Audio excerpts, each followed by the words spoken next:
Okay, we're ready to start integration by parts. This is 6.3, and integration by parts is like substitution. It's another way to show you something when you do not have a multiplication or a quotient rule, product or a quotient rule, and you wonder why substitution doesn't work, because there's another method, and it's called integration by parts.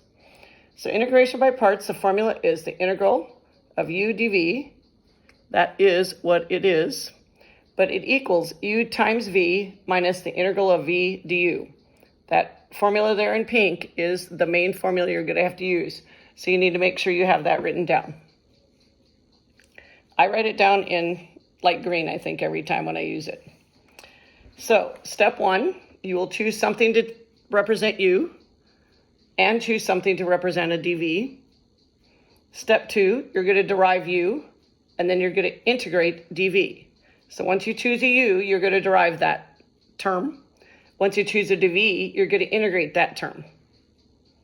Step three, you're going to place it in the formula, the u times v, integral of v du, and see if integrated parts is easier. That's the goal. Integrated parts has to be easier than substitution was. All right, we're going to practice on our first problem, and we have the integral of x times e to the x dx. Note, if you choose something wrong for u and dv, you can switch what you chose. On this particular thing, I've chosen everything correct, so I don't have to switch. All right, so I chose, as step one, it said choose a u. I chose x as my u, and I chose my dv as e to the x dx. That's in black, step one. Step two, you derive u. So I derived x and I got 1 dx. Yes, when you derive, you put a dx behind it. You integrate dv. So notice I did that in purple. Integrate dv and you get v equals, well, the integral of e to the x is e to the x, so v equals e to the x. Then step three, you put it in the formula. The formula, again, I wrote in light green, u times v minus the integral of v du. So x times e to the x, because x is u, e to the x is v, x times e to the x is that u times v part, minus the integral of e to the x dx, because e to the x is the v du. Then you're looking to see if this new red integral is easier than the one you started with. Well, it is, because it only has one term. And you should know what the integral of e to the x is. So now you integrate e to the x, and the integral of e to the x is e to the x. You bring this first term down, x times e to the x, minus e to the x plus k, and that is your answer. Okay, if you haven't, you probably should take a snapshot of that. And then I'll go into example 2. Okay, for the second example, we have integral of x times natural log of x dx. Step one, pick a u and a dv.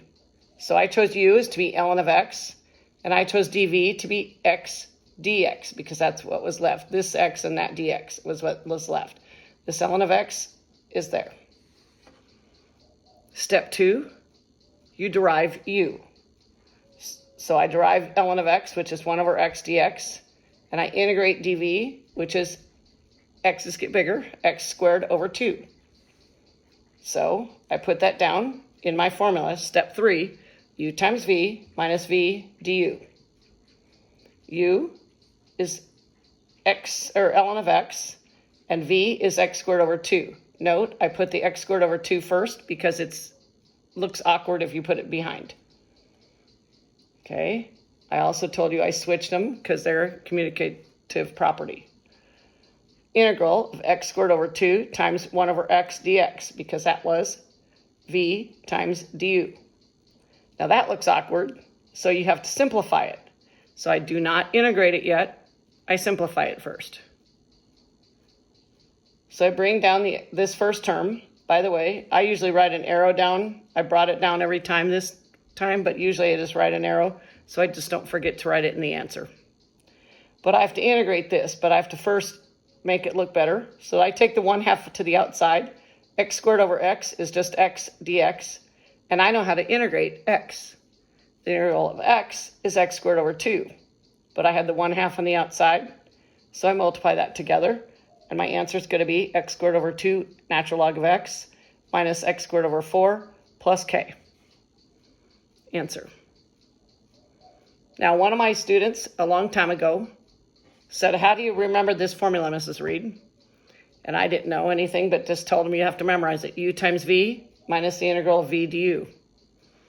And he came back to school one day, this is about 3 or 4 years ago, said, Mrs. Reed, I have an easier way to remember the formula. uv raised minus the integral of v du. And since then, my students have been able to remember that formula easier. So it's u times v, uv raised, minus the integral of v du, v du. They remembered it better. All right, I'm going to go to the next board with the next example. All this, by the way, is starting on page 438 in your book. All right, example 3, which actually the third example is going to be our example 4 in our book. And our example 4 in our book is just integral of ln of x dx. I do the same steps as I did before. Step 1, I picked a u. I chose u as a natural log of x. I chose dv as what was left. Well, there was nothing left, so I put 1 dx. But you can integrate 1, so that makes it easier. Step 2, you derive ln of x, which is 1 over x dx. You integrate dv, or integrate 1, which is just x. Because remember, x's get bigger. It's like x to the 0 plus 1 over 1. Then you put it in the formula. Your uv raised minus v du. U times v minus the integral of v du. U is ln of x. V was x. And again, I switched this order. Minus the integral of x. That was v times du, which is 1 over x dx. So I v du in there. So then I go back and I said, oh, that's the integral of 1. The integral of 1 is x. I bring this down again, x times natural log of x minus x plus k. There's your answer. Another thing you need to know that I did not write down on the board was very typically, you always choose u's as ln of x, and you always choose dv's as e's. So that whenever you have an ln of x in your term, you choose the ln of x as the u term. Whenever you have e's in the term, you choose that as the dv term. That will get you around a lot more. All right, let's look at example 3 then. This is more difficult. So example 3 says the integral of x squared times e to the x dx. So step 1, you pick your u and your dv. So I just said you should always pick dv's as e's. So I did, e to the x dx. That leaves x squared as your u. Then you derive that u, and the derivative of u is 2x dx. You integrate e to the x, and this is why you pick those as dv's, because e to the x's are simple because it's always itself. So v is e to the x. So I look at my formula, and I have u times v minus the integral of v du. So u times v is x squared times e to the x, minus the integral of 2x e to the x dx. Now, does that look simpler? You're going to say no, but it's simpler than it was. And this is what it's going to say. It is easier if you integrate again by parts. Just this section of it, just the v du part. So this part of x squared times e to the x, I'm going to put an arrow down, and that will be my first term in my answer. The minus sign will come down, and that will have to be distributed after I integrate this by part again in the original formula. So once again, I'm going to choose a u and a dv out of this integral, 2x e to the x. E to the x is always dv. That leaves 2x as u. Derivative of 2x is 2 dx. The integral of dv is e to the x. Put it in my formula. So the black is my new formula for this other integral. So u times v, u, 2x times v, e to the x minus the integral of 2 e to the x dx. Now, some of you might not think that that's an easier integral, but the 2 comes on the outside. When the 2 comes on the outside, What is the integral of e to the x? It's itself. So 2e to the x is going to be down here, and 2x e to the x is going to be down here. But the very most important thing is you have to distribute that negative that was in front of that integral back there. So you distribute it in front of this one, you get negative 2x e to the x, and a negative times a negative means positive 2e to the x plus k. All right, note. The first part of each term and the second part of each term, wait a second, will be on the Hangouts again. We'll do these things on the Hangouts again. So if you come to the Hangouts, I'll go over this again. And the other thing I need to do is I added 2 problems to your syllabus because I only had 4, and these other 2 would have been your overhead problems. So you're going to do page 444, 1, 3, 7, 11, 15, and 17. Okay, you need to make sure you look at this one. This one's going to be the tough one when you have to double integrate. Oh, I know what I was going to say.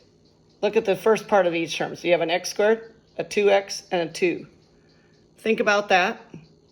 What did x squared, 2x, and 2 do each time I got a new term? That's what this is, the green part. And the second part of each term, e to the x, e to the x, e to the x, was always the same. All right, that's all. Thanks. Have a great day.